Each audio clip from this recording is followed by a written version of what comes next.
Well, all right, and welcome to the God Talk with the host, Chris Marquardt. I'm so excited to continuing this message series. This message is called Devoted. I'm looking at how we are devoted, or how we can become devoted, how we can become devoted followers of Christ. And so if you were with me last week, we looked at Acts and how when we devote ourselves, what that really means to us, what that truly means to God. And so today, we're going to be looking again at how we can become devoted followers of Christ. Devoting to ourselves. What really matters? What really matters in our life? What things we hold truly dear? Because so often we hold things that are not important close to our heart. We devote ourselves to sin, to things that are impure. And so today, as we are looking at this passage, I want you guys to feel encouraged that God is with you, and that when He says devote yourself, it doesn't mean that you can't have fun. It doesn't mean that, oh, well, now that you're a Christian, everything is, you gotta do this, you gotta do that. That's not what Christianity is. And so today, as we're going through this, I want to clear something up. As being devoted, that doesn't mean that you can't have fun. It doesn't mean that you can't go out and party, but it means that you can't go out and party and get drunk. It doesn't mean that you can't do certain things. It just means that to make sure that you do not fall into sin as you're doing these things. And so, as we devote ourselves to what really matters in our life, we're going to be looking today at Romans. We're going to be in Romans 12, verse 10. And again, looking at what it really means to be devoted. What it truly means to be devoted followers of Christ. And so, as we're looking at this, I want to ask you this question. What things are you devoted to?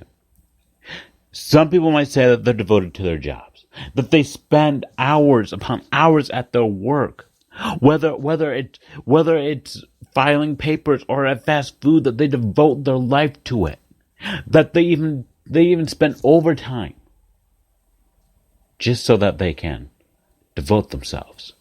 What things are you devoted to? For me, it is this talk. It is my devotions. That is what I'm devoted to. That's what I'm passionate about. Being devoted means that you have a passion for something. You have a passion, you have a drive for something incredible. And so as we are going through this life, going through the things that we devote ourselves to, I want to ask, what things are you devoted to?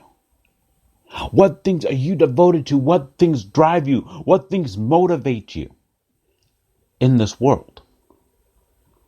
And so today, if you guys have your Bibles, man, that's awesome. Blow them off, dust them off, whatever you got to do to get them open. And again, we're going to be in Acts 12, verse 10. Looking at how we can become devoted followers of Christ. How we can devote ourselves. When we look at the Bible, when we look at our life, we see that throughout the scriptures, there have been people who devoted themselves to different causes. Even through history, people that devoted themselves to different causes. And not every single person's cause is the same, is it? Not every person's desire is the same. Not every person's will is the same. And so if you just look back on history, we see that what Hitler even was devoted to was taking out the Jews, to ruling Germany. What World War II was devoted to was protecting the nation and saying, you know what, we're not going to bow down to this tyranny. World War I was devoted to different things than the Revolutionary War or the Civil War or whatever war. That not one person fighting in that war had the same desire, didn't have the same drive, didn't have the same whatever it might be, didn't have the same devotion. And so we see that even through our history, or through our Bible history, looking at Daniel, looking at David, looking at Saul, looking at Jonah, looking at all these different people, they did not all have the same devotion because they devoted themselves to different things. And so when we become devoted, what does that really mean? What things are we passionate about? What thing or things drive us to fight? What things drive us to fight? And I want to take it to know that there's a spiritual battle going on. Because we always have wars going on. But we have a spiritual battle going on. And what I want to ask you is, what things drive you? What things motivate you? What things get you up in the morning? And what things do you say, oh my gosh, I want to be a part of this? What things in your life are you devoted to? What things? And so, if you guys have your Bibles, man, read along with me. And if you guys don't have your Bibles, just know that I'm deeply offended. It says this in verse 10, in Romans 12, verse 10, it says this. It says, be devoted to one another in love. Honor one another above yourselves. I'm going to read this one more time because I want you guys to get this. I want you guys to get what this verse is saying. It's saying this. It says, be devoted to one another in love. Honor one another above yourselves. Again, looking at what drives us, what motivates us, what things we are devoted to. When we devote ourselves to caring about others, it becomes a wider and bigger net than we would get if we were just devoted to ourselves. When we are devoted to one another, whether it's in love, whether it's in pain, whether it's in whatever it might be, when we devote ourselves and we say, that's the life I want to live, it casts a wider net. And so, just like last week, I talked to you guys about Daniel and how he was devoted to worship. How he was devoted to worship and to prayer. How he said, you know what? I'm not going to let what King Nebuchadnezzar says slow me down. I'm not going to stop doing what God's called me to do just because he says that we're not supposed to. He was devoted. Today, we're going to be looking at Peter and the story of Jesus walking on the water. And look at how not only were the disciples devoted to knowing the truth, but also God saying, this is me. Devote yourself to me. And so the story starts out like this. After Jesus was done preaching to a large crowd, he dismissed the disciples and he dismissed the crowd. He told the disciples to go out and go to the other side of the lake. Go to the other side, meaning there was saying, go to the other town, the town over. And this was not just a little lake, not like a little dinky lake, like you can just step in it, it's like a pond or a puddle. But this was a massive lake, like Lake Geneva, or Lake Erie, or Lake whatever. We see that Jesus says, go. And so the disciples get in the boat and they're rowing. And they're rowing and they're rowing.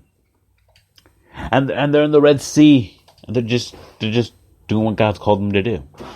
So the story continues. That after some time, the waters became... The waters started to wave. The waves started to hit against the boat. And they ended up getting caught in a nasty storm. I want to ask you guys a question.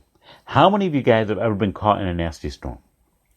Or more importantly, how many of you guys have ever done something that God told you to do and you got caught in this nasty storm? I would like to think that for most of us, that is us. That we would just be going along, all of a sudden we get caught in a nasty storm. God says, do not fear when you are in these storms, for I am with you. And so these disciples got caught in a nasty storm. So we see that in the story. It says that the waves were pounding against the boat, and the lightning was striking the water, and they were scared. They thought they were going to die. And so they started throwing things overboard. And so we see that in the story. The disciples are throwing things overboard, and they're frantic, and they're running around. They're like, we're going to die. We're going to die today. I didn't even get a chance. I think I left my stove on. I didn't even get a chance to eat. I mean, okay, we did have that bread and fish earlier, but we didn't even get a chance to eat. And, now I'm going to die in this boat, in this water. And, it's just not how I picture how I was going to die. And so we see that the story continues. As they're frantically throwing things overboard and they're freaking out, God starts to walk on the water. And at first, the disciples thought it was a ghost.